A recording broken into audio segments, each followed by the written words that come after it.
Bismillahir Rahmanir Rahim. All praise is due to Allah, who has sent down upon His servant the book, and has not made therein any deviance. He has made it straight, to warn of severe punishment from Him, and to give good tidings to the believers who do righteous deeds, that they will have a good reward, in which they will remain forever. And to warn those who say, Allah has taken a son. They have no knowledge of it, nor had their fathers. Grave is the word that comes out of their mouths. They speak not except a lie. Then perhaps you would kill yourself through grief over them, O Muhammad, if they do not believe in this message and out of sorrow. Indeed, we have made that which is on the earth adornment for it, that we may test them as to which of them is best indeed. And indeed, we will make that which is upon it into a barren ground. Or have you thought that the companions of the cave and the inscription were, among our signs, a wonder? Mention when the youths retreated to the cave and said, Our Lord, grant us from yourself mercy and prepare for us from our affair right guidance. So we cast a cover of sleep over their ears within the cave for a number of years. Then we awakened them that we might show which of the two factions was most precise in calculating what extent they had remained in time.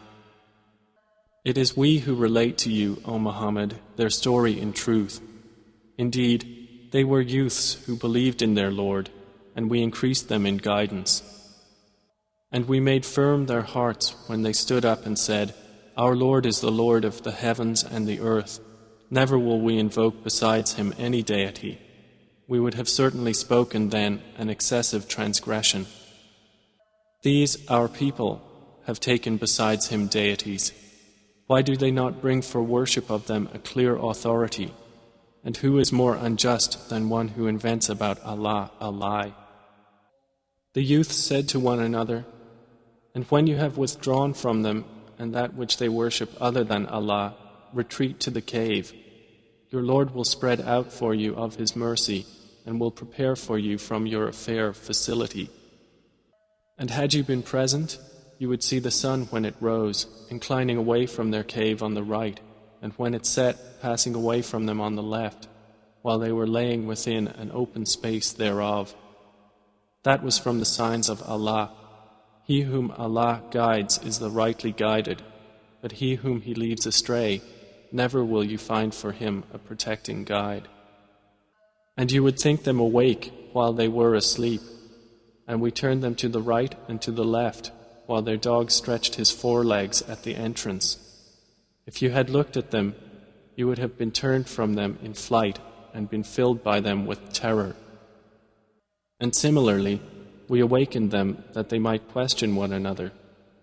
Said a speaker from among them, How long have you remained here? They said, We have remained a day or part of a day. They said, Your Lord is most knowing of how long you remained. So send one of you with this silver coin of yours to the city, and let him look to which is the best of food, and bring you provision from it, and let him be cautious, and let no one be aware of you. Indeed, if they come to know of you, they will stone you or return you to their religion, and never would you succeed then, ever.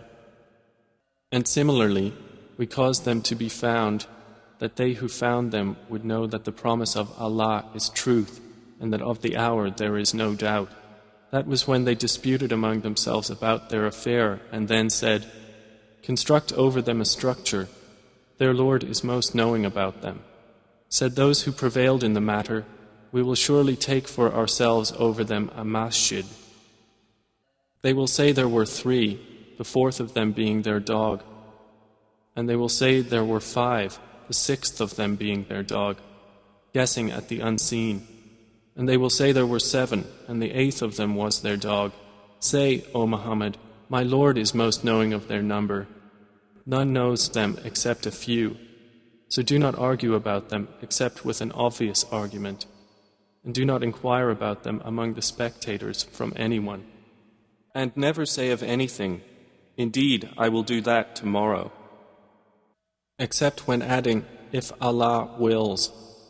And remember your Lord when you forget it and say, perhaps my Lord will guide me to what is nearer than this to right conduct. And they remained in their cave for 300 years and exceeded by 9. Say, Allah is most knowing of how long they remained. He has knowledge of the unseen aspects of the heavens and the earth. How seeing is He, and how hearing. They have not besides Him any protector, and He shares not His legislation with anyone.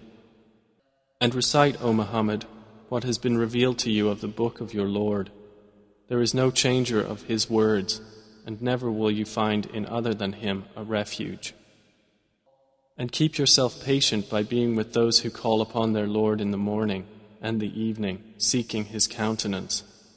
And let not your eyes pass beyond them, desiring adornments of the worldly life, and do not obey one whose heart we have made heedless of our remembrance, and who follows his desire, and whose affair is ever in neglect.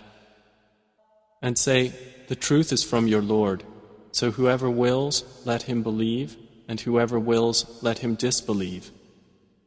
Indeed, we have prepared for the wrongdoers a fire whose walls will surround them, and if they call for relief, they will be relieved with water like murky oil, which scalds their faces.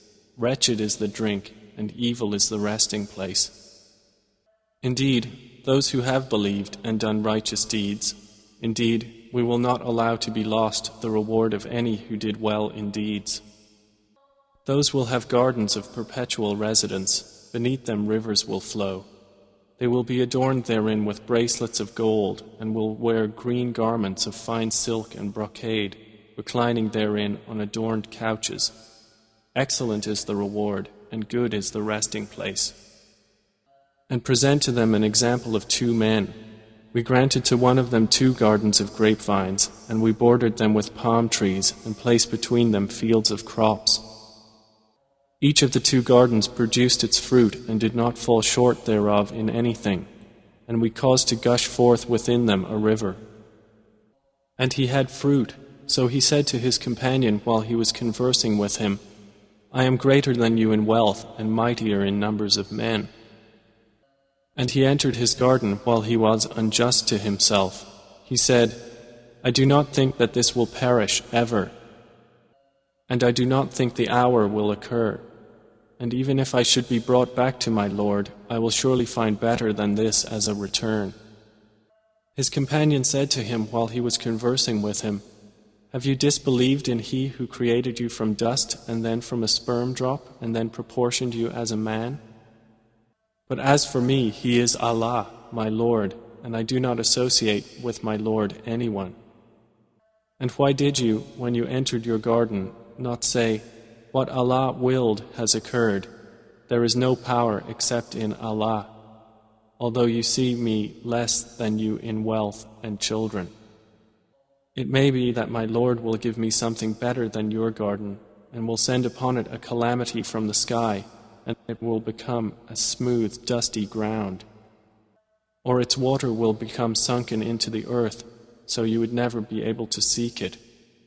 And his fruits were encompassed by ruin, so he began to turn his hands about in dismay over what he had spent on it, while it had collapsed on its trellises, and said, Oh, I wish I had not associated with my Lord anyone. And there was for him no company to aid him other than Allah, nor could he defend himself.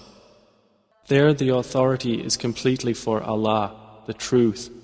He is best in reward and best in outcome. And present to them the example of the life of this world, its being like rain which we send down from the sky, and the vegetation of the earth mingles with it, and then it becomes dry rembrance scattered by the winds. And Allah is ever, over all things, perfect in ability. Wealth and children are but adornment of the worldly life, but the enduring good deeds are better to your Lord for reward and better for one's hope. And warn of the day when we will remove the mountains, and you will see the earth prominent, and we will gather them and not leave behind from them anyone. And they will be presented before your Lord in rows, and He will say, You have certainly come to us just as we created you the first time, but you claimed that we would never make for you an appointment. And the record of deeds will be placed open, and you will see the criminals fearful of that within it, and they will say, "O woe to us! What is this book that leaves nothing small or great except that it has enumerated it?" And they will find what they did present before them, and your Lord does injustice to no one. And mention when we said to the angels, "Prostrate to Adam," and they prostrated, except for Iblis. He was of the jinn, and departed from the command of his Lord. Then will you take him and his descendants as allies other than me, while they are enemies to you? Wretched it is for the wrongdoers as an exchange. I did not make them witness to the creation of the heavens and the earth, or to the creation of themselves, and I would not have taken the misguiders as assistants. And warn of the day when he will say, "Call my partners whom you claimed," and they will invoke them, but they will not respond to them, and we will put between them a valley of destruction. And the criminals will see the fire, and will be certain that they are to fall therein, and they will not find from it a way elsewhere. And we have certainly diversified in this Quran for the people from every kind of example, but man has ever been, most of anything, prone to dispute. And nothing has prevented the people from believing when guidance came to them, and from asking forgiveness of their Lord, except that there must befall them the accustomed precedent of the former peoples, or that the punishment should come directly before them. And we send not the messengers except as bringers of good tidings and warners, and those who disbelieve dispute by using falsehood to attempt to invalidate thereby the truth, and have taken my verses and that of which they are warned in ridicule. And who is more unjust than one who is reminded of the verses of his Lord but turns away from them and forgets what his hands have put forth? Indeed, we have placed over their hearts coverings, lest they understand it, and in their ears deafness. And if you invite them to guidance, they will never be guided then, ever. And your Lord is the forgiving, full of mercy. If he were to impose blame upon them for what they earned, he would have hastened for them the punishment. Rather, for them is an appointment from which they will never find an escape. And those cities, we destroyed them when they wronged, and we made for their destruction an appointed time. And mention when Moses said to his servant, "I will not cease traveling until I reach the junction of the two seas, or continue for a long period."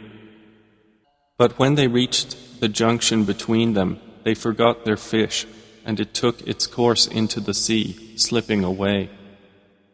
So when they had passed beyond it, Moses said to his boy, "Bring us our morning meal. We have certainly suffered in this, our journey, much fatigue." He said, "Did you see when we retired to the rock? Indeed, I forgot there the fish, and none made me forget it except Satan, that I should mention it, and it took its course into the sea amazingly." Moses said, "That is what we were seeking." So they returned, following their footprints. And they found a servant from among our servants, to whom we had given mercy from us and had taught him from us a certain knowledge. Moses said to him, "May I follow you on the condition that you teach me from what you have been taught of sound judgment?" He said, "Indeed, with me you will never be able to have patience."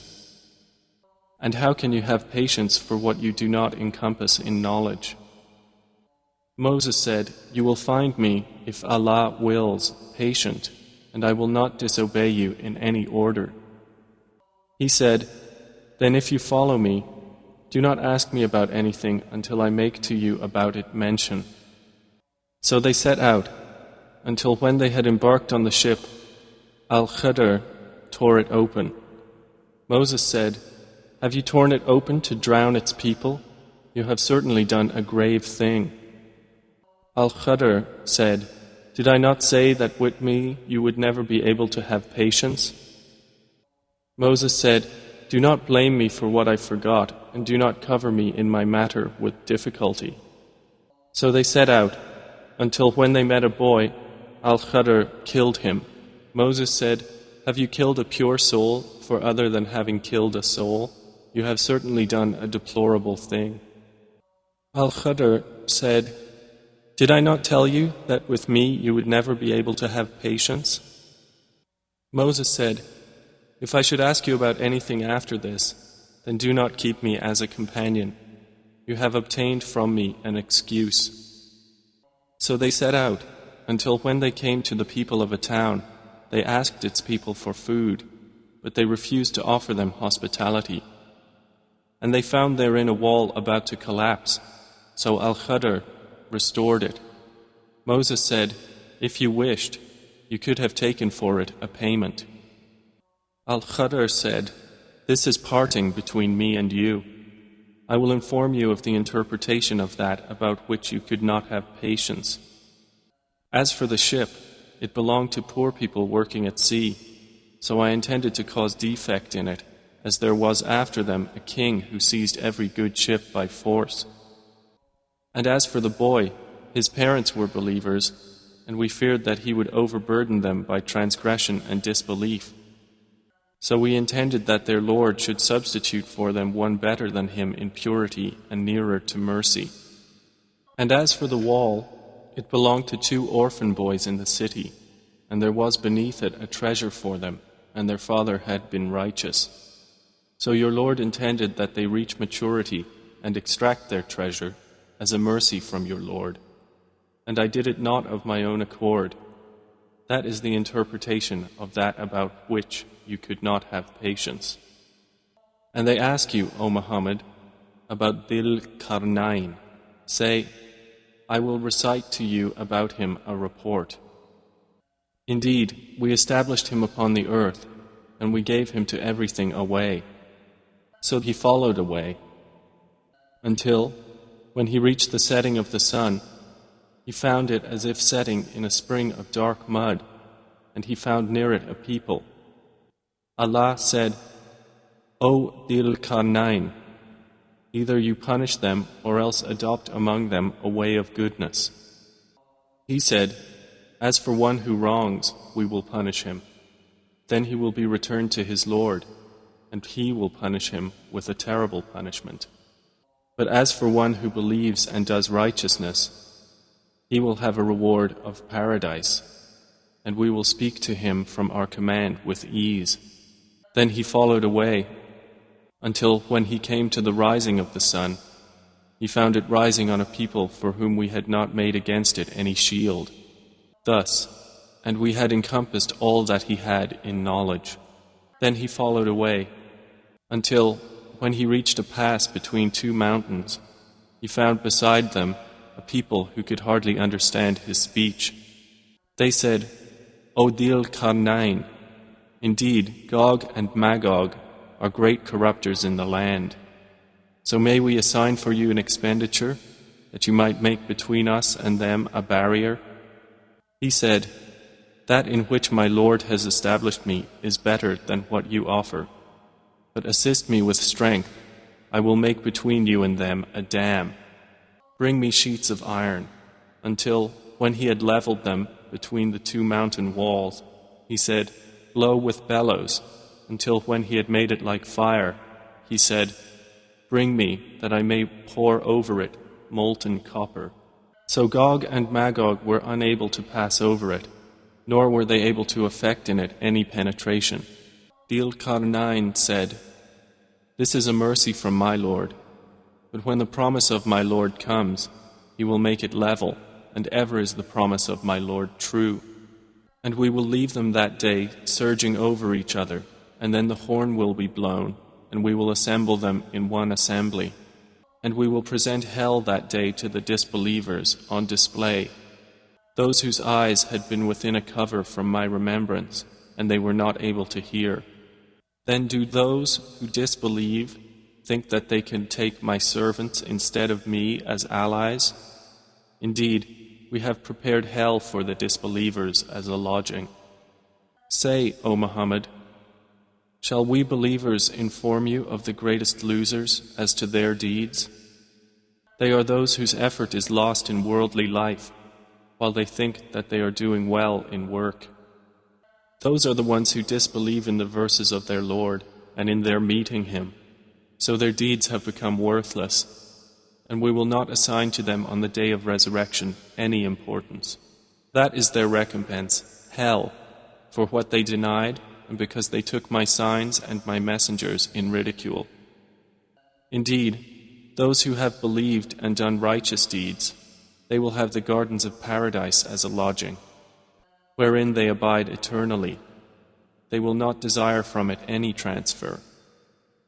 Say, if the sea were ink for writing the words of my Lord, the sea would be exhausted before the words of my Lord were exhausted, even if we brought the like of it as a supplement.